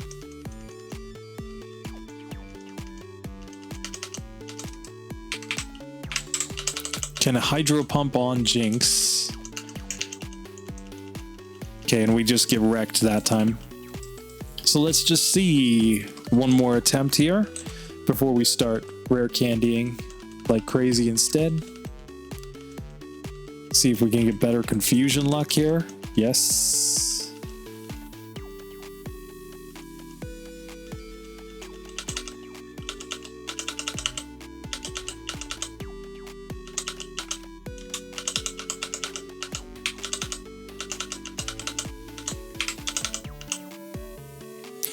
That time we got wrecked by Amnesia Slowbro.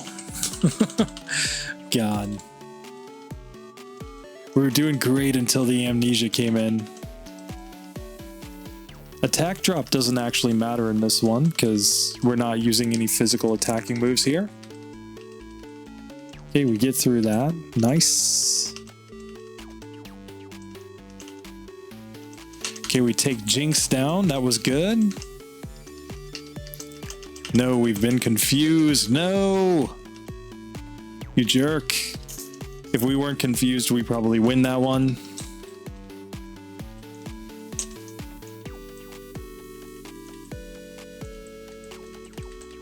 Okay, so we take that one down. Paralyzed Cloyster. Then we got the Gen 1 miss. That was stupid. Okay, we get through Slowbro again. Okay. Nice. We got a critical hit that paralyzed Lapras, and a second crit takes it down. There we go. So we have gotten through that fight, no problem. Took a couple attempts, but nothing to get too worried about. And here we can go ahead and PP up and take on Bruno. And this legend of a man might just be the easiest one because we're flying type. We resist all the fighting type moves. We are worried about Thunder Punch and Rock Slide here. But here I think we can even go Ice Beam there. Here we'll go Hydro Pump. Nice. Hydro Pump. Nice. Ice Beam because it's perfectly accurate.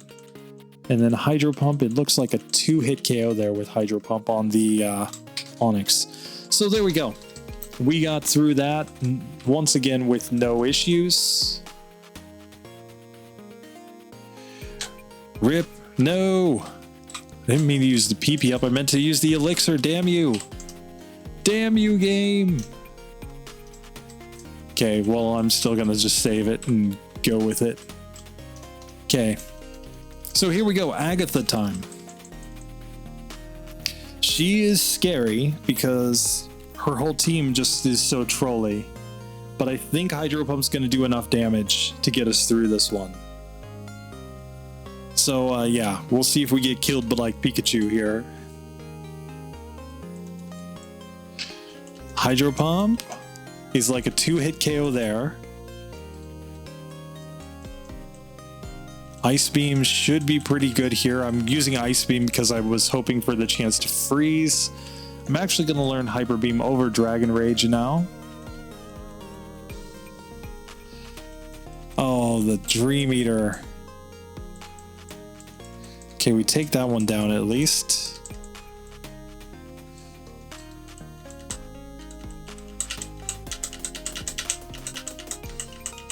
Okay. And we get wrecked on the first attempt. Okay.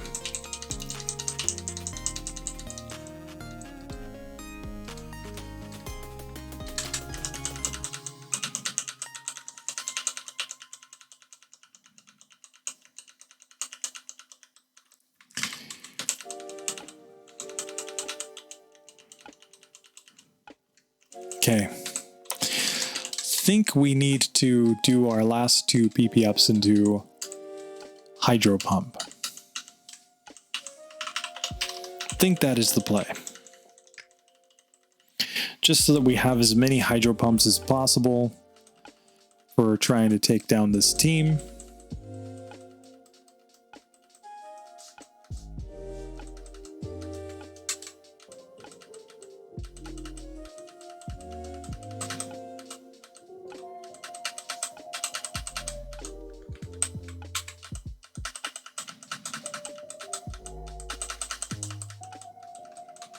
Okay, we just didn't have enough health there.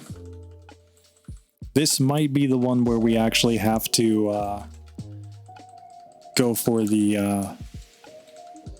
whatchamacalls, the rare candies to get through.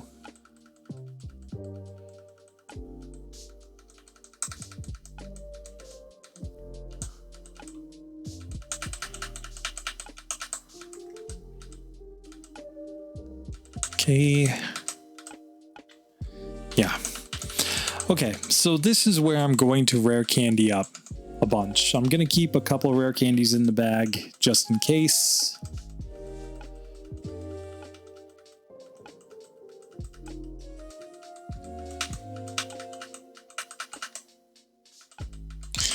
That gets us to level 60, which is pretty good. Here we can take on Agatha with our new higher level. Still don't outspeed this Gengar, so we're still going to have to deal with some nonsense here, but we were able to take that one down. We outspeed here. It's not quite a one-hitter. It's not going to be a one-hitter here either, but we do have more health.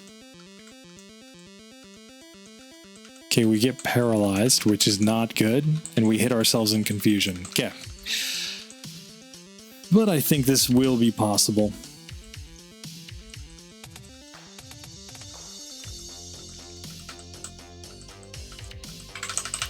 Okay, we take that one down. Cool.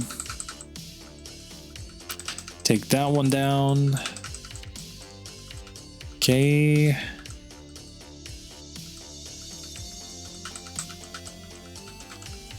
Okay, and there we go. We get through. We level up to level 61. So we have beaten Agatha. Nice.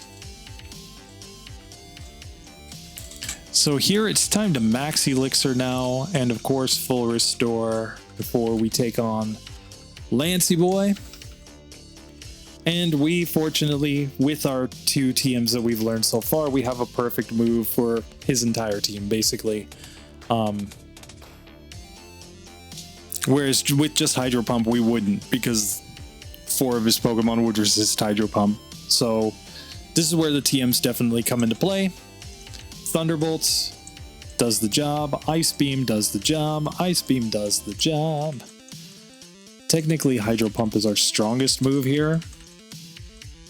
And then Ice Beam has to be the play there on the Dragonite. So there we go. We have beaten Lancey Boy. And that means it's time to just pop the last couple of rare candies.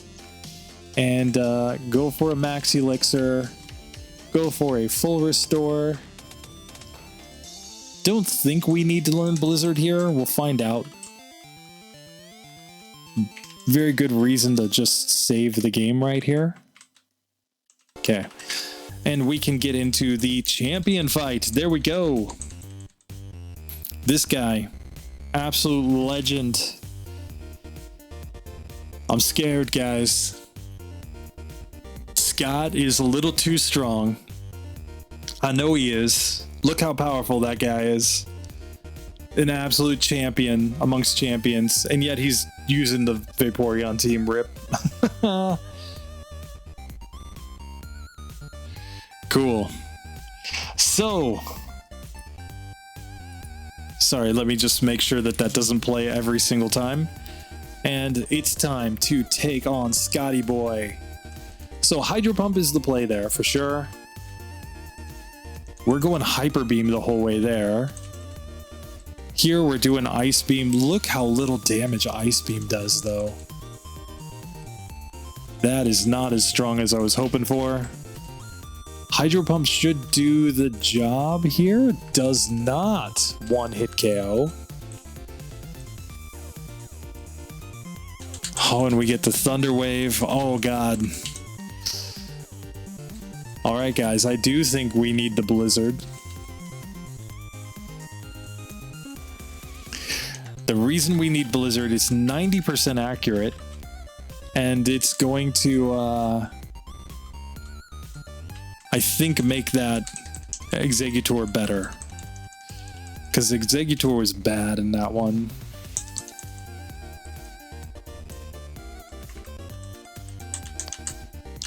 Oh, and that Psychic did so much. No. Okay, that does become a 2-hit KO there. Nice crit there. And now I think we're hoping to freeze that Magneton to get through this.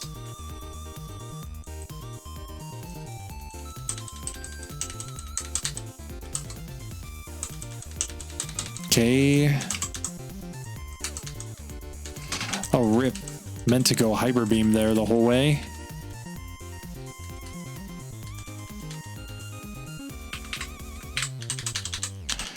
Okay.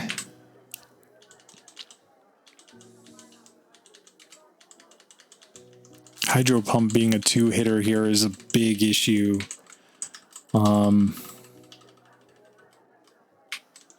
Against that Ninetales. Oh, God.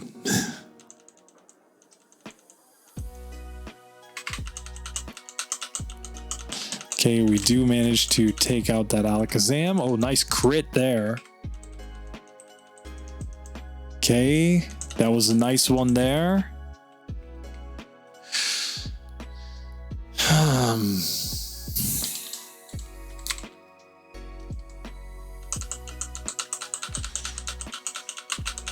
And I don't know, we might be going like, I at least want to see how much damage Hyper Beam does to the whatchamacall, to the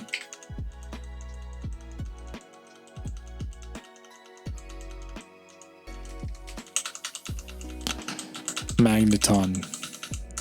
One time. Sorry, I'm resetting there because that wasn't looking very good.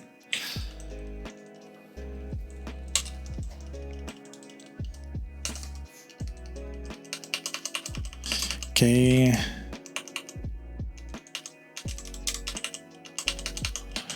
Oh, we're getting all the misses. No.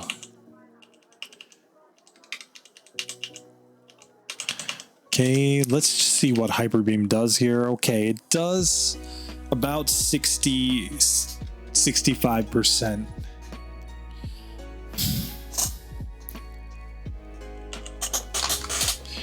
So in theory,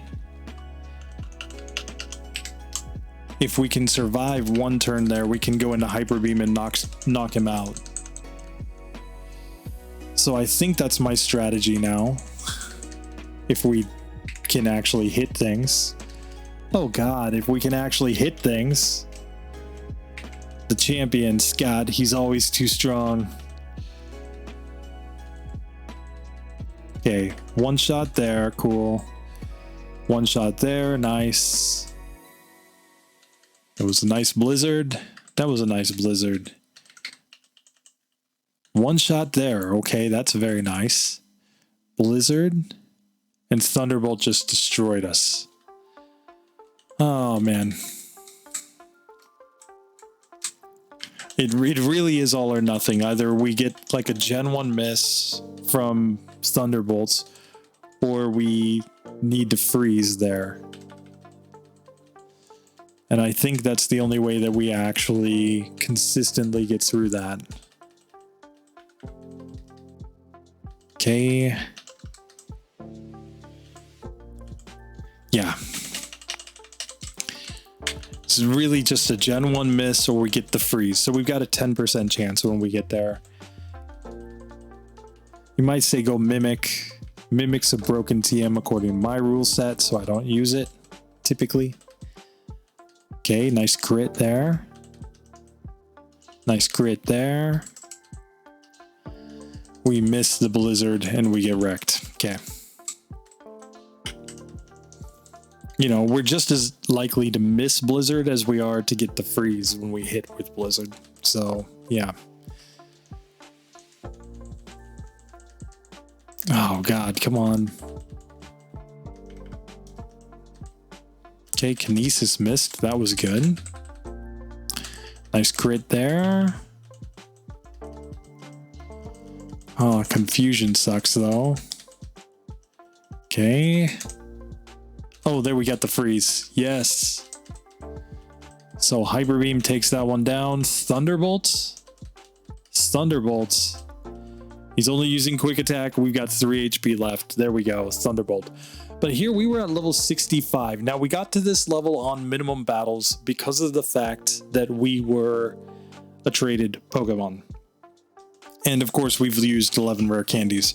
But the fact of the matter is that yes, we can beat the game on minimum battles. We didn't have to go any broken TMs, no mimics, no substitutes, no double teams, no toxic strats, none of that nonsense. We did have to add TMs though, clearly. Adding Thunderbolt was massive. Adding Ice Beam was what made Erica decent. And adding Blizzard at the end clearly matters. Because it makes the Exeggutor much better, and it at least, you know, 90% accurate, gives us a chance to freeze that Magneton. Once we freeze the Magneton, we get through. But it still took 75 resets and 3 TMs, putting this at 89.5 on my tier list. Definitely not ideal. It took 1 hour and 37 minutes to get through that. Not ideal as well. So here, I'm going to go ahead and just let this go through the ending here. And then I'm going to pop something up on the screen here. So I'm definitely talking down on this whole idea of using trade back moves. And I understand this run I just showed you is kind of the best case scenario of that. And you might be saying, well, what about, you know, like this proves that these are good moves, right? Clearly, right? Well, let me pull up a different example, something that I've been working on. I just need, sorry, I'm connecting to my external hard drive, so it takes just a little while for this to actually pull up. And let's see. So here, another Gen 2 trade back move that is possible is a Dratini that knows Hydro Pump. So Hydro Pump, 120 base power move, should be really strong, should get through Brock with no issues. It's also a slow level Pokemon, so it's not going to have quite as many issues with out-leveling opponents and being too strong in the early game. How does this one go? Right? Well, we can see that just by the time that we're here fighting the first youngster after Brock, our score has already absolutely tanked. Oh, that was showing what it took to beat Brock legit, though. Okay. Yeah. So starting again with Hydro Pump and going here into Mount Moon, we're doing just fine. You know, scores 96.6. But then we get up against Jesse and James and just proceed to get destroyed with this Dratini. How badly are we getting destroyed with this Dratini? We're at 328 resets here. And I've been playing for the same amount of time that it took me to beat the entire game with this Gyarados. I have already spent that much time just trying to get through Jesse and James. I didn't even get to Misty or Rival number 2. So by the time that I gave up on this run, which I'll just back up or get there, I was already at 342 resets on Jesse and James. And basically, Disobedience was just making this one impossible. Like, we'd get the situation here, for example. Sorry, it was named Kingdra as a joke. That was before the Scott's Thoughts run with Kingdra. But here, just testing this out, you know, we're already over an hour and 40 minutes, and I was just bashing my head against a wall with this one because we would use Wrap instead, which sounds great, you know. And I even went so far as to learn Ice Beam, since it's a Gen 2 move tutor move and could theoretically allow us to freeze them and then maybe we get through. The problem is Obedience. Obedience is such a huge deal in this one that when you don't have Obedience, you just end up getting wrecked over and over again by Jesse and James. Because you can't do anything in this situation. Like, yeah, Ice Beam and Hydro Pump are really strong moves, and if we can land Thunder Wave, there's a chance that they'll be paralyzed, and if we land Wrap, then we can keep them from moving for multiple turns. It just doesn't work. And I tried every combination. I tried going for Thunder Wave first. Disobedience, of course, gets in the way of that. I tried going for the Ice Beam and just trying to get the Freeze, which is so terrible. You gotta think, if you're trying to freeze 3 Pokemon in a row, even assuming that you get the Obedience, you're still talking about a 1 in 1,000 chance to get 3 Pokemon in a row frozen, assuming that we don't really get more than 1 Ice Beam on each one of them because of Disobedience. So it's really an all or nothing. Either we freeze them or we don't. It's the same as this Magneton that we just fought. Either we freeze it and we get through, or we don't freeze it and we don't get through. So I just wanted this to be here as a little juxtaposition, basically, of Gyarados with that super strong early game moveset of Hydro Pump and Dragon Rage completely crushes the game. But a Dratini, which has much worse stats, and of course doesn't have the same type attack bonus in Hydro Pump. Even with the addition of Hydro Pump, which was a Gen 2 event move, and which is super OP, and even with Ice Beam, which is a super OP move for this point in the game, does not beat Jesse and James with a very similar kind of setup. If we added Dragon Rage, it probably gets through here.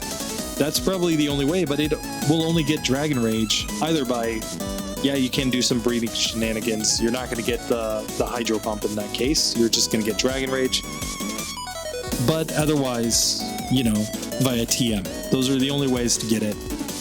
And even still, that's not going to really answer your main issues that come up after that, which are going to be, okay, but how do you get through the late game with this one? Because we've already seen Dragonite get hard-walled at Giovanni. So, yeah. Anyway, so I just wanted to show that so that it's very, very clear that these Gen 2 tradebacks, when you're dealing with disobedience, if you have a really strong Pokemon with really strong moves, it can work out. If you have a Tangela that knows Amnesia and Mega Drain and Sleep Powder, it can work out. If you've got a Gyarados that knows Dragon Rage, Hydro Pump, Bite, and Leer at the start of the game, it can work out.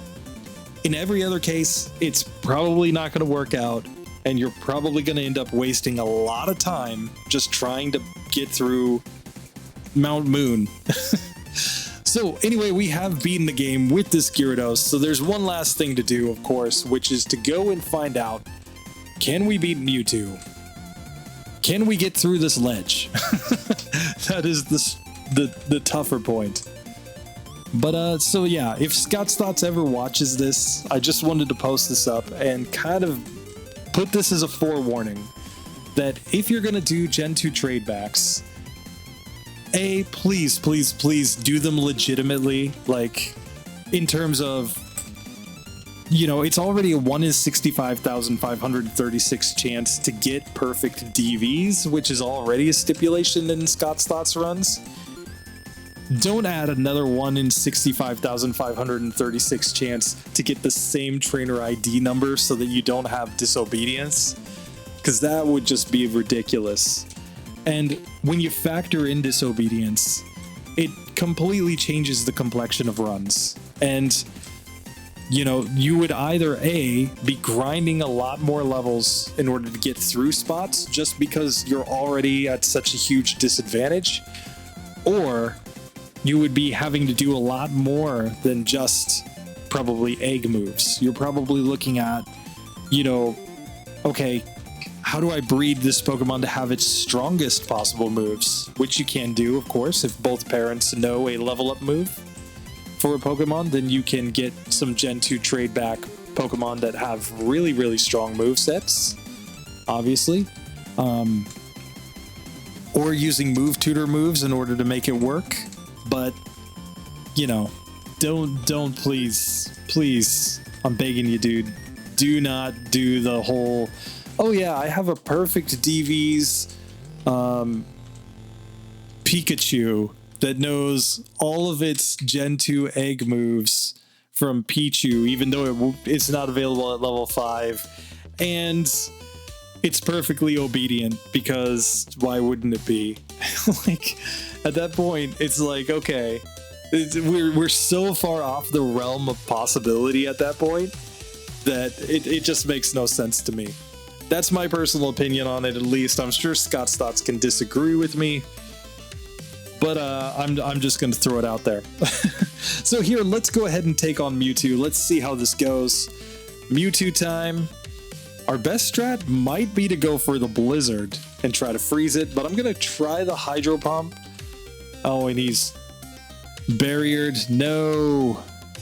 Yeah, I think we have to go for the freeze, guys. I think that's the strat. If we ever freeze it, we're guaranteed to win at that point. Oh, and we missed. No.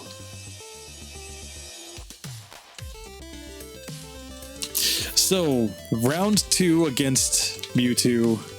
You know, we're supposed to freeze 1 in 10 times, but we're probably going to take more than 10 attempts to freeze this one. We can see the Hyper Beam does decent damage though.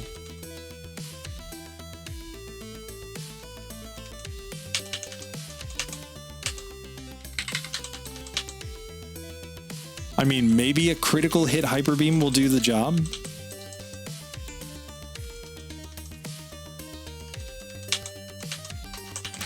Not looking like it though.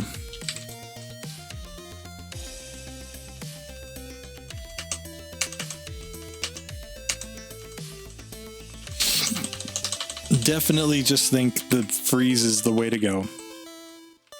There we go. We get the freeze, which means this is now just a matter of time.